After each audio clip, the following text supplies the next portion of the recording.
Hello everyone, मैं हूं सोनाली और आप देख रहे हैं न्याय एकेडमी पर आज का ये वीडियो जिसमें हम आपको बताएंगे एनरिका लेक्सी केस के बारे में। देखिए, अगर आप यूपीएससी की तैयारी कर रहे हैं या अगर आप एक लॉ स्टूडेंट हैं, सो इस केस में से बहुत सारे टॉपिक्स निकल कर आते हैं जो यूपीएससी के एग्जाम के लिए, जो जनरल नॉलेज के लिए, जो लॉ के लिए बहुत जरूरी है। देखिए, इंटरनेशनल लॉ इस केस में इन्वॉल्व है। यूपीएससी में बहुत सारे इंटरनेशनल ऑर्गेनाइजेशंस के बारे में पूछा जाता है। इंटरनेशनल रिलेशंस एक टॉपिक है यूपीएससी में जिसके बारे में पूछा जाता है। सो इसमें जो दो कंट्रीज इन्वॉल्व है, इंडिया एंड इटली, सो इन दोनों के इंटरनेशनल रिलेशंस के बारे में हम समझेंगे। तो बेसिकली बहुत सारे हम टॉपिक्स इसमें कवर करेंगे जो कि बहुत इंपॉर्टेंट हैं for UPSC and law students and general public as well. ये केस में आपको पूरी इसकी टाइमलाइन समझाऊंगी, क्रोनोलॉजिकल ऑर्डर में देखेंगे कि कैसे शुरू हुआ 2012 से 2020 तक जब डिसीजन आया है इस केस का पीसीए के द्वारा। तो ये सारी हम टाइमलाइन देखेंगे, समझेंगे आज के इस वीडियो में। बहुत इंपॉर्टेंट केस है, अंत तक बने रहिए हमारे साथ बिकॉज इसमें बहुत सारे आपको लॉ के एस्पेक्ट्स और यूपीएससी के एस्पेक्ट्स सीखने को मिलेंगे। वीडियो को शुरू करने से पहले अगर आपने सब्सक्राइब नहीं किया है चैनल को, प्लीज सब्सक्राइब कीजिए और वीडियो को लाइक कीजिए ताकि हम और ऐसे वीडियोस आपके लिए लेकर आते रहें। चलिए शुरू करते हैं अपना वीडियो, जिसमें सबसे पहले हम देखेंगे कि ये जो मुद्दा है ये आजकल इतना न्यूज में क्यों है। देखिए, 2 जुलाई को परमानेंट कोर्ट ऑफ आर्बिट्रेशन ने अपना जो अवार्ड है, अवार्ड मतलब जो डिसीजन है, वो पब्लिश किया है, उसका एक एक्सट्रैक्ट पब्लिश किया है। ये जो परमानेंट कोर्ट ऑफ आर्बिट्रेशन है, इन्होंने एक ट्राइब्यूनल स्पेशली बनाया था, अलग से एक स्पेशल एडहॉक ट्राइब्यूनल बनाया गया था इस डिस्प्यूट को सेटल करने के लिए, और ये ट्राइब्यूनल बनाया गया था इस कन्वेंशन के तहत। सो देखिए, ये कन्वेंशन बड़ा इंपॉर्टेंट हो जाता है, United Nation convention for the law of sea. इस कन्वेंशन में मैं आपको डिटेल में बताऊंगी जो इंपॉर्टेंट चीजें आपको याद रखनी है यूपीएससी स्टूडेंट्स को, लॉ स्टूडेंट्स को जो इंटरनेशनल लॉ पढ़ रहे हैं। चलिए, सो इसको यूएन क्लॉज भी कहते हैं शॉर्ट में। So this case is regarding this is Italian marine case जो कि इंडिया और इटली के बीच में है। देखिए, अगर आप फर्स्ट पेज देखें जो हमारी वीडियो का है, इसमें मैंने आपको दिखाया है कि कैसे ये 2 इटालियन मरीन्स ने इंडियन फिशरमैन को मार गिराया था। ठीक है, इन्होंने पायरेसी का चार्ज लगाया था। इटालियन मरीन्स ने बोला अपनी डिफेंस में कि हमने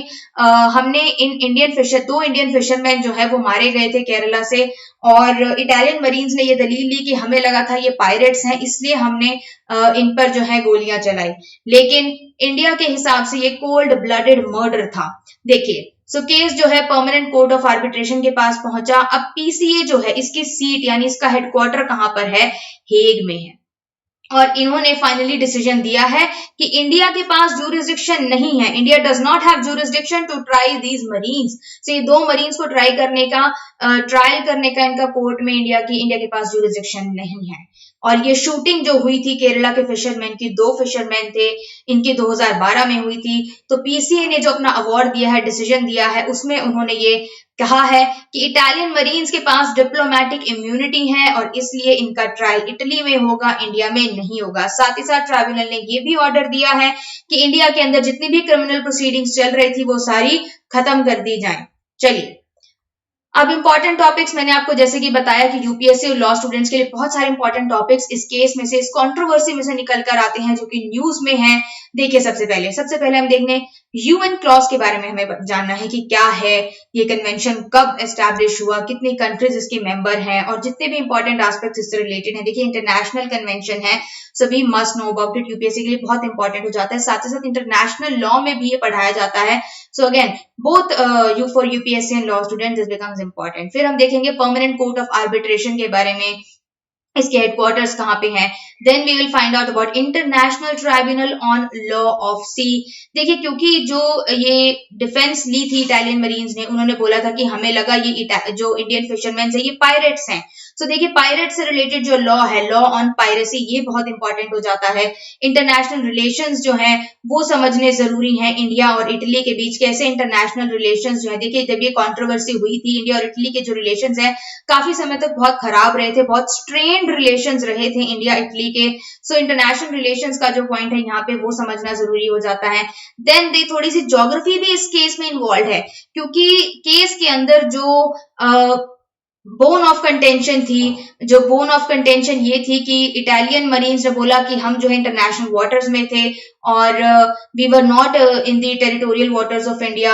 और यहाँ पे कंटिगुअस जोन का जो पॉइंट है वो बहुत इंपॉर्टेंट हो जाता है, जो हम ज्योग्राफी में देखते हैं कि कंटिगुअस जोन क्या है, हाई सीज क्या है, टेरिटोरियल वाटर्स क्या है, तो ये भी मैं आपको समझाऊंगी कि क्या होता है। देन लॉ में हमें क्या समझना है, लॉ के एस्पेक्ट्स हमें कैसे देखना है कि इस फैक्ट्स क्या है, इस मैटर के फैक्ट्स क्या है, आर्ग्यूमेंट्स क्या दिए गए पार्टीज द्वारा, और जो अवार्ड है, अवार्ड होता है डिसीजन। देखिए ट्राइब्यूनल जब डिसीजन देता है तो उसे अवार्ड कहा जाता है, उसे जजमेंट या डिक्री नहीं कहा जाता, उसे अवार्ड कहा जाता है। तो अवार्ड हमें देखना है कि क्या अवार्ड दिया है फाइनली पीसीए ने।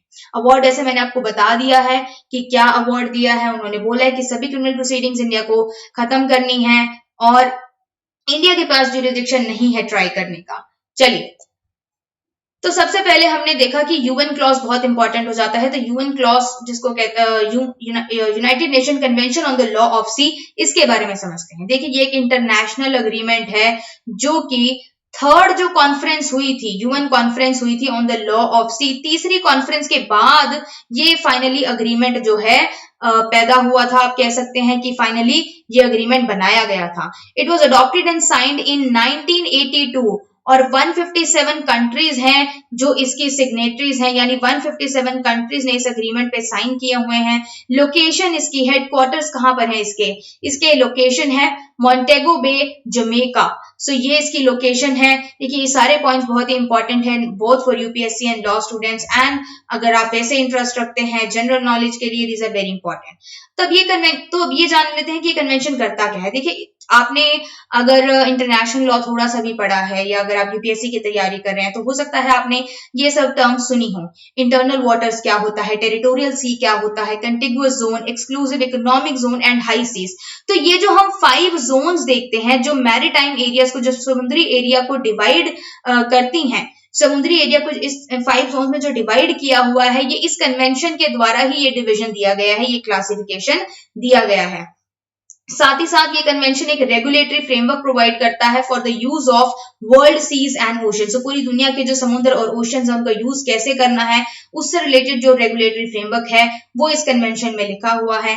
देखिए ये कन्वेंशन के आगे हम देखते हैं कि यूएन लिखा है। यूएन जो यूनाइटेड नेशन का नाम आ रहा है, लेकिन यूएन का कोई डायरेक्ट ऑपरेशनल रोल नहीं है इस कन्वेंशन की इंप्लीमेंटेशन में। साथ ही साथ आगे जाके हम देखेंगे international tribunal on law of sea आएगा। ये जो इंटरनेशनल ट्राइब्यूनल है इस कन्वेंशन के तहत ही बनाया गया था। It was constituted under this convention. चलिए अब समझते हैं पीसीए के बारे में। देखिए हमने पढ़ा कि पीसीए ने डिसीजन दिया है, परमानेंट कोर्ट ऑफ आर्बिट्रेशन। तो पीसीए के बारे में भी हमारे लिए जान लेना बहुत जरूरी है, जो इसके इंपॉर्टेंट चीजें हैं। देखिए ये एक इंटर गवर्नमेंटल ऑर्गेनाइजेशन है जिसके जो हेडक्वार्टर्स हैं हेग, नेदरलैंड्स में है। एंड ये परमानेंट कोर्ट ऑफ आर्बिट्रेशन क्या करता है, it is a forum, it provides a forum for resolution of international disputes. तो जब कभी इंटरनेशनल डिस्प्यूट्स होते हैं, दो कंट्री के बीच कोई डिस्प्यूट्स होते हैं, तो उनको आर्बिट्रेशन या अदर पीसफुल मीन्स जो है उनके तहत रिजॉल्व करने की कोशिश की जाती है, और यही कोशिश करता है पीसीए। ये फोरम प्रोवाइड करता है कंट्रीज को to settle their disputes in a peaceful manner. It also provides services of arbitral tribunal to resolve those disputes between the member states, international organizations, private parties arising out of international agreements. देखिए सिर्फ countries ही नहीं, international organisation या private individuals भी अपने dispute को resolve करवाने के लिए पीसीए में जा सकते हैं। In PCA, parties can themselves select the arbitrators. Now, this is a very important point which you must remember कि PCA के अंदर parties खुद अपने arbitrators को select कर सकते हैं. Arbitrator is the person who arbitrates or who resolves the dispute between the parties and who gives the award. देखिए ये जो ऑर्गेनाइजेशन है permanent court of arbitration, this is not a UN agency, लेकिन UN की general assembly में इस agency के पास observer status है। तो इसे यूएन जनरल, जिसको यूएनजीए कहते हैं, उसमें ऑब्जर्वर स्टेटस पीसीए को दिया गया है। It is not a United nation agency, याद रखिए इस बात को। और जो रूलिंग्स हैं, जो डिसीजंस है पीसीए के द्वारा दिए गए, वो बाइंडिंग इफेक्ट है उनका, लेकिन ट्राइब्यूनल के पास कोई पावर नहीं है अपने डिसीजन को एनफोर्स कराने की। साथ ही साथ हमें यही याद रखना है कि इस परमानेंट कोर्ट ऑफ आर्बिट्रेशन का एक फाइनेंशियल असिस्टेंट फंड भी है, इन्होंने फंड बनाया हुआ है which helps the developing countries to meet the part of cost involve in international arbitration. देखिए कोई कंट्री अगर पीसीए के पास जाती है अपने डिस्प्यूट सेटल कराने तो कॉस्ट भी इन्वॉल्व है, खर्चा इन्वॉल्व होता है, लेकिन जो डेवलपिंग कंट्रीज हैं वो इस खर्चे को अफोर्ड अगर नहीं कर पा रही हैं तो इसके लिए स्पेशली इन डेवलपिंग कंट्रीज की हेल्प करने के लिए एक फाइनेंशियल असिस्टेंट फंड बनाया गया ताकि जो कॉस्ट है ऑफ दिस डिस्प्यूट सेटलमेंट का जो कॉस्ट है वो डेवलपिंग कंट्रीज अफोर्ड कर पाए। सो this was all the important things that you should know, you must know and must remember about permanent court of arbitration. चलते हैं अपनी कंट्रोवर्सी पे वापस। अब देखते हैं बैकग्राउंड केस का। देखिए केस को फेमसली एनरिका लेक्सी केस के नाम से जाना जाता है। तो ये एनरिका लेक्सी क्या है, अभी मैं आपको बताती हूँ एनरिका लेक्सी क्या है। देखिए बैकग्राउंड में देखिए क्या हुआ था एक्चुअली कि 15 फरवरी 2012 को दो इंडियन फिशरमैन थे जो एक इंडियन फिशिंग वेसल यानी बोट या शिप पर थे जिसका नाम था saint Antony. They were in the contiguous zone, पर इनको मार गिराया था on the west coast of Kerala after they were fired upon by Italian marines. तो देखिए जो इंडियन फिशरमैन थे, ठीक है, वो यहाँ पे एक शिप में थे and this was an Italian ship, ठीक है, ये एक इटालियन शिप था जिसको एक second, this was the Italian ship and ये हमारा इंडियन शिप था। सो इटालियन शिप के अंदर ये जो this was not exactly ship, this was an oil tanker जिसका नाम था एनरिका लेक्सी। तो नाउ यू नो कि इस केस को एनरिका लेक्सी क्यों कहते हैं, क्योंकि ये जो इटालियन वेसल था this was an oil tanker by the name of MV Enrica Lexie. इस पर जो इटालियन मरीन्स थे, सो दो इटालियन मरीन्स थे जिनका नाम था, देखिए मरीन्स यहाँ पे टोटल आई थिंक 4 या 6 थे, मुझे एग्जैक्टली याद नहीं है, I tell you that, but जो हमारे लिए यहाँ पे इंपॉर्टेंट है, जो दो मरीन्स जिन्होंने हमारे इंडियन फिशरमैन को मार गिराया था उनका नाम है मैसिमिलियानो लटोर एंड सैल्वाटोर जिरोन। सो इन्होंने जो है इस इंडियन वेसल पर जो हमारे फिशरमैन थे उनको मार गिराया था और इन्होंने अपनी डिफेंस में ये बोला था कि दे मिस्टूक दीज फिशरमैन फॉर पायरेट्स। उन्होंने सोचा कि ये जो फिशरमैन नहीं बल्कि समुद्री डाकू हैं।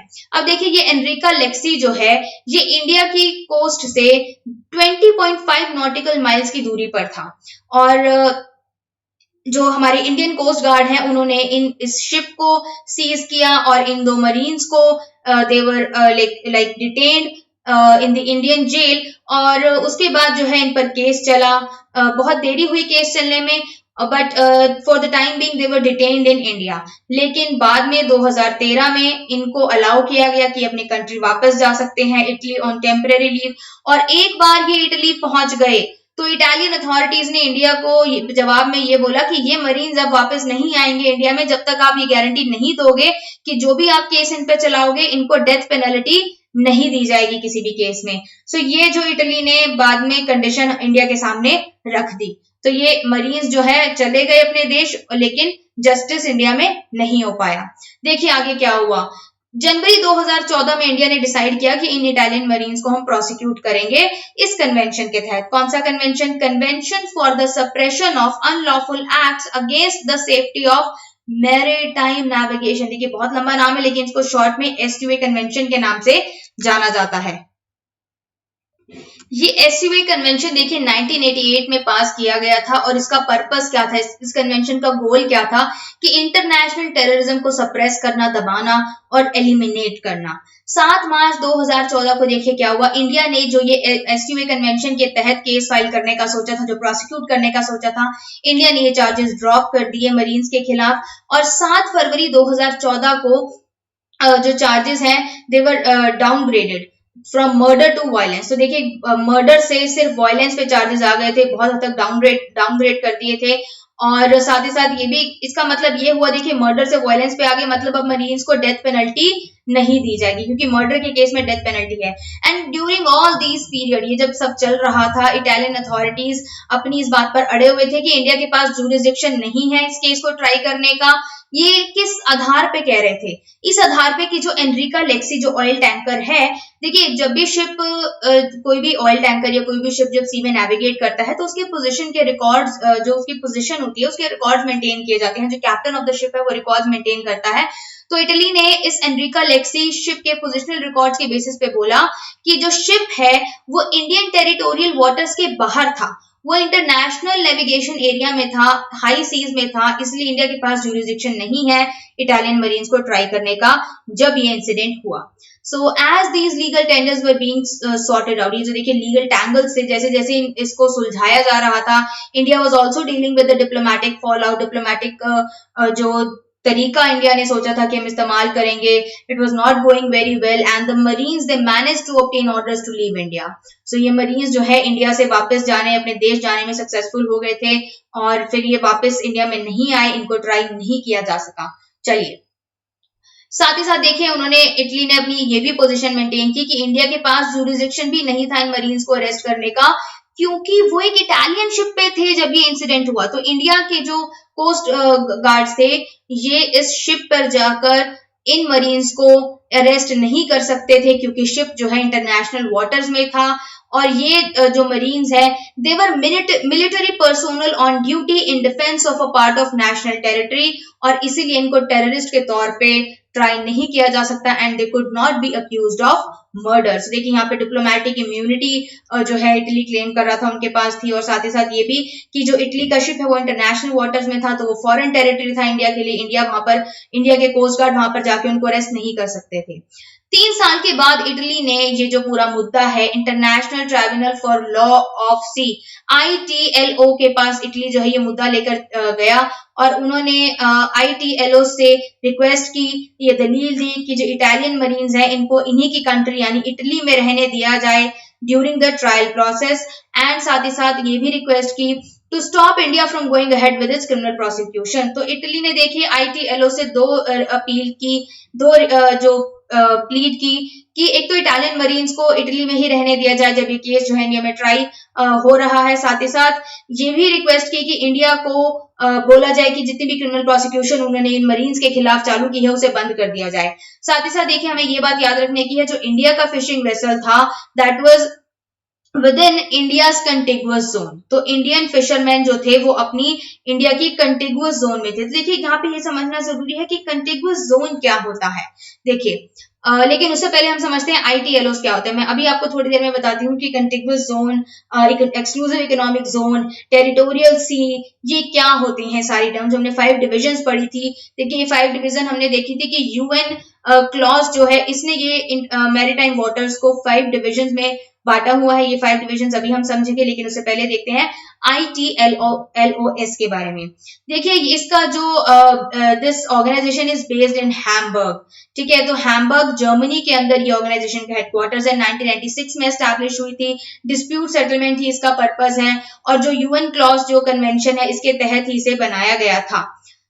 ये ट्राइब्यूनल जो है इसके अंदर 21 इंडिपेंडेंट मेंबर्स हैं, तो इसकी स्ट्रेंथ जो है वो 21 मेंबर्स की है who are elected from among persons enjoying the highest reputation for fairness and integrity and of recognized competence in the field of law of sea। तो देखिए डिफरेंट कंट्रीज से जो है उन लोगों को सिलेक्ट किया जाता है जो लॉ ऑफ सी में एक्सपर्ट हैं, जो डिस्टिंग्विश्ड हैं। और ट्राइब्यूनल का जो हेडक्वार्टर्स है वो हैम्बर्ग जर्मनी में, ये हम देख चुके हैं। ट्राइब्यूनल के पास पावर है to settle disputes between party states और करंटली इस ट्राइब्यूनल के अंदर 161 पार्टीज 161 कंट्रीज हैं जो पार्टीज हैं and India is also signatory to this convention. देखिए इंडिया ने UN कन्वेंशन पे जो है इंडिया सिग्नेटरी है, so India can also go to ITLOS for settlement of dispute. So India is also party to this convention and to this tribunal. तो हमारे लिए यहाँ पे इंपॉर्टेंट एक और जो बहुत ही इंपॉर्टेंट बात है वो ये है कि इंडिया की नीरू चड्डा जो है she is the first women to be a member of ITLOS। India से फर्स्ट इंडियन वुमेन जो ITLOS की मेंबर बनी है वो है नीरू चड्डा और इनका टर्म है 2017 से लेके 2026 तक का। सो this was a very important fact जो ITLOS से रिलेटेड है और इंडिया से रिलेटेड है which you should know and must remember. चलिए अब बात करते हैं कंटिगुअस जोन के बारे में। देखिए कंटिगुअस जोन, देखिए जो देखिए, किसी भी लैंड की जो टेरिटरी होती है ये उसका इंटरनल वाटर्स है, ठीक है। ये बेस लाइन यहाँ से बनाई जाती है। इस बेस लाइन से 12 नॉटिकल माइल्स का जो एरिया होता है, 12 नॉटिकल माइल्स का जो एरिया होता है, 1 nautical miles is equal to 1.5 kilometres. So 12 nautical miles का जो एरिया होता है ये टेरिटोरियल सी कहा जाता है। और इसके आगे जो और 12 नॉटिकल माइल्स होते हैं, यहाँ तक अगर हम जाएं तो यहाँ बेस लाइन से अगर यहाँ तक अगर हम आए तो ये सारा जो एरिया है इसको कंटिगुअस जोन कहा जाता है। So now you know what is contiguous zone. So contiguous zone जो होती है वो 12 नॉटिकल माइल्स तक होती है from the base line of any country.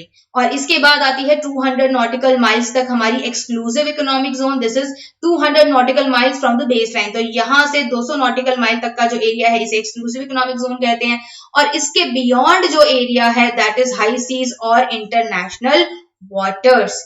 तो दिस वाज ज्योग्राफी का ये एक एस्पेक्ट था जो इस केस में बहुत इंपॉर्टेंट हो जाता है, क्योंकि जो बेसिस था, जिस बेसिस पे इटली कह रहा था कि India has no jurisdiction to try the case, वो यहां से देखिए बेसिस निकल के आता है कि जो हमारा इटली का वेसल था वो कह रहे थे कि हमारा हाई सीज में था, जो इंडिया की जोन है उससे बाहर था। So this was the basis, so this was important for you to know. चलिए आगे बढ़ते हैं अपने केस पे। देखिए इंडिया ने क्या किया, एक स्पेशली डेजिग्नेटेड कोर्ट जो है, एक स्पेशली कोर्ट बना दी, जैसा कि सुप्रीम कोर्ट द्वारा ऑर्डर किया गया था। तो सुप्रीम कोर्ट के ऑर्डर पर एक स्पेशल अलग से कोर्ट बना दी गई, ये डिटर्मिन करने के लिए कि क्या इंडिया के पास ज्यूरिसडिक्शन है इस केस को ट्राई करने का। और इंडिया की जो NIA नेशनल इन्वेस्टिगेटिव एजेंसी है, उन्होंने पहले ही ऑलरेडी ही इन 2 इटालियन मरीन्स को चार्ज कर दिया था IPC के सेक्शंस के तहत। और क्या क्या चार्ज लगा था, देखिए मर्डर का, अटेम्प्ट टू मर्डर का, मिसचिफ and common intent. So in section से, इन ऑफेंसेस से पहले ही NIA इटालियन मरीन्स को चार्ज कर चुकी थी। केस फिर बाद में जब ITLOs के पास गया तो उनकी जजमेंट 2015 में आई, जिसमें उन्होंने इटली और इंडिया दोनों को ही बोला कि जो भी आपने डोमेस्टिक प्रोसिक्यूशंस अपने अपने देश में जो भी आपने केस चलाए हुए हैं, इस एनरिका लेक्सी केस से रिलेटेड जो भी प्रोसिक्यूशन चल रही है उसको सस्पेंड किया जाए। साथ ही साथ ITLOS ने, इस इंटरनेशनल ट्राइब्यूनल ने ये भी ऑर्डर किया कि कोई भी स्टेप्स, ये कोई भी कदम नहीं उठाएगी कंट्रीज जो कोई भी ऐसा स्टेप जो जेपरडाइज करे या प्रेजुडिस करे फ्रॉम जेपरडाइज या प्रेजुडिस करे to the decision of the arbitral tribunal, की कोई भी ऐसा कदम नहीं उठाना जिससे आर्बिट्रल ट्राइब्यूनल का डिसीजन जो है वो खतरे में हो या प्रेजुडिस उसे हो। देखिए इस कंट्रोवर्सी के कारण इंडिया और इटली के डिप्लोमेटिक रिलेशंस बहुत लंबे समय तक, देखिए 2012 में ये कंट्रोवर्सी हुई थी और 2016 तक 4 साल तक इंडिया और इटली के डिप्लोमेटिक रिलेशंस है वो बहुत ही स्ट्रेन्ड रहे थे, टेंस रिलेशंस रहे थे। There was a long freeze in the diplomatic relations between India and Italy, जो 2016 के बाद जाके कुछ हद तक ठीक होने शुरू हुए थे। नेक्स्ट अब देखिए बात करते हैं कि कौन से वो पॉइंट्स हैं जो इंडिया के फेवर में थे। देखिए जब ट्राइब्यूनल के सामने ये केस गया, ट्राइब्यूनल के सामने ये केस जब आया तो कौन से ऐसे पॉइंट्स थे जो इंडिया के फेवर में थे। देखिए सबसे पहला क्या था कि परमानेंट कोर्ट ऑफ आर्बिट्रेशन ने ये देखा कि इटालियन वेसल ने it violated the rights and freedom of navigation of Indian fishing vessel under the UN clause, कि इटालियन वेसल ने, जो इंडिया का फिशिंग वेसल था, तो इटालियन ऑयल टैंकर ने इंडियन फिशरमैन जिस बोट पर थे उनके राइट्स वायलेट किए थे। कौन से rights? Rights and freedom of navigation जो UN क्लॉज के तहत लिखे गए हैं। PCA ने ये भी it also found that the action which caused loss of lives, property and harm, it merited compensation। देखिए PCA ने जो अपना अवार्ड दिया है रिसेंटली 2 जुलाई को जो है अवार्ड जो है पब्लिश हुआ है, सो उस अवार्ड में PCA ने बोला है कि इंडिया के जो 2 फिशरमैन की जाने गई हैं, जो विक्टिम्स हैं, उनकी फैमिलीज को जो है कॉम्पनसेशन दी जाए।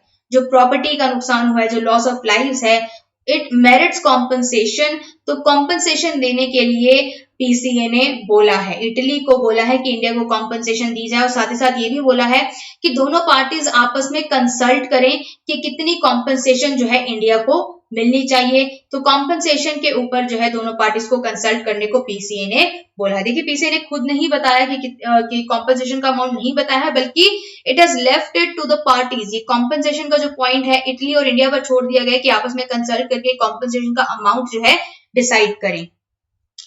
अब देखते हैं कौन से आर्ग्यूमेंट्स थे जिनको परमानेंट कोर्ट ऑफ आर्बिट्रेशन ने सिरे से नकार दिया, बिल्कुल रिजेक्ट कर दिया।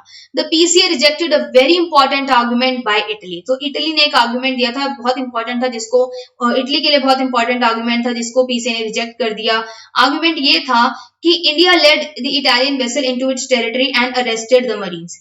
इटली ने ये दलील दी कि इंडिया ने इटालियन वेसल को अपनी टेरिटरी में लेकर आए और फिर मरीन्स को अरेस्ट किया।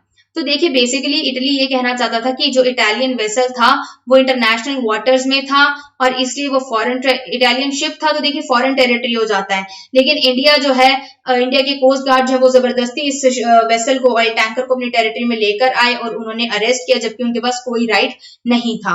एक और आर्ग्यूमेंट जो रिजेक्ट किया पीसीए ने, ये आर्ग्यूमेंट इंडिया ने दिया था। इंडिया ने ये आर्ग्यूमेंट दिया, another argument which was rejected is that India violated its obligation under Article 100 of UN clause। देखिए ये आर्ग्यूमेंट भी इटली दे रहा था कि इंडिया ने यूएन क्लॉज का जो आर्टिकल 100 है उसे वायलेट किया है। अब आर्टिकल 100 किस बारे में बात करते हैं, देखिए आर्टिकल 100 बताता है about those measures which are in place to suppress piracy. तो पायरेसी को रोकने के लिए, पायरेसी को कम करने के लिए, एलिमिनेट करने के लिए जो कुछ मेजर्स हैं जो आर्टिकल 100 में लिखे हुए हैं, तो उनको इटली ने बोला कि इंडिया ने इस आर्टिकल का उल्लंघन किया है, अवहेलना की है, तो वायलेट किए हैं जो उनकी ऑब्लिगेशन थी, जो ड्यूटी थी आर्टिकल 100 के तहत इंडिया के ऊपर यूएन क्लॉज द्वारा लगाई गई। सो ये आर्ग्यूमेंट भी पीसीए ने रिजेक्ट कर दिया कि ऐसा कुछ इंडिया ने नहीं किया है। So this may mean that PCA did not view the incident as related to piracy at all. तो देखिए इस बात से हमें क्या समझ आता है, जो आर्ग्यूमेंट रिजेक्ट किया, इससे हम ये अंदाजा लगा सकते हैं कि पीसीए ने इस पूरे मैटर को पायरेसी के नजरिए से नहीं देखा। तो पीसीए के लिए ये this matter was not related to piracy at all. चलिए कंक्लूजन हमारा क्या निकल के आता है, देखिए कंक्लूजन में हम ये कह सकते हैं कि सबसे पहली बात तो पीसीए का जो अवार्ड है हमने देखा कि बाइंडिंग होता है, तो अवार्ड फाइनल है, इंडिया ने एक्सेप्ट किया है पीसीए से, पीसीए का ये अवार्ड, ये decision. But this decision is a huge setback for India. India के लिए बहुत बड़ा सेटबैक है, क्योंकि देखिए Italy succeeded in taking the matter out of India's hands. Italy successful रहा, इंडिया के हाथ से ये मुद्दा उन्होंने छीन लिया। अब वो खुद अपनी कंट्री में अपने डोमेस्टिक लॉज के हिसाब से ट्राई करेंगे। All we can do is hope कि इटली जो है अपनी इस कमिटमेंट को पूरा करेगा और डोमेस्टिक लॉज के तहत जो इन मरीन्स को ट्राई करेगा और जस्टिस जो इंडियन फिशरमैन की फैमिलीज हैं उनको मिलेगा। This incident should be treated as a lesson for Indian diplomacy to handle such situations and challenges better in future. देखिए इंडियन डिप्लोमेसी को, देखिए यहाँ से एक लेसन जो निकल के आता है वो ये है कि जो हमारी इंडियन डिप्लोमेसी है उन्हें इन सिचुएशंस को, ऐसी सिचुएशंस को, ऐसे चैलेंजेस को, जो इंसिडेंट्स ऐसे होते हैं, इनको बेहतर तरीके से जो है हैंडल करना चाहिए फ्यूचर में, ताकि इंडिया की पोजीशन जो है वो स्ट्रांग रहे। सो this was all about this matter. ये बहुत ही इंपॉर्टेंट कंट्रोवर्सी है, बहुत इंपॉर्टेंट मुद्दा है, और जितने भी टॉपिक्स फ्रॉम स्टडी एस्पेक्ट देखे, जो यूपीएससी के लिए और लॉ के लिए जितने भी इंपॉर्टेंट पॉइंट्स है, मैंने आपको सारे बताए हैं, सारे डिस्कस किए हैं। आई होप आपको वीडियो पसंद आया होगा, और पसंद आए तो जरूर लाइक कीजिए, शेयर कीजिए अपने फ्रेंड्स के साथ, and don't forget to subscribe our channel. और ऐसी कंट्रोवर्सीज पे आपको हम जरूर आगे वीडियो लाते रहेंगे। Thank you so much for watching the video and have a great day guys.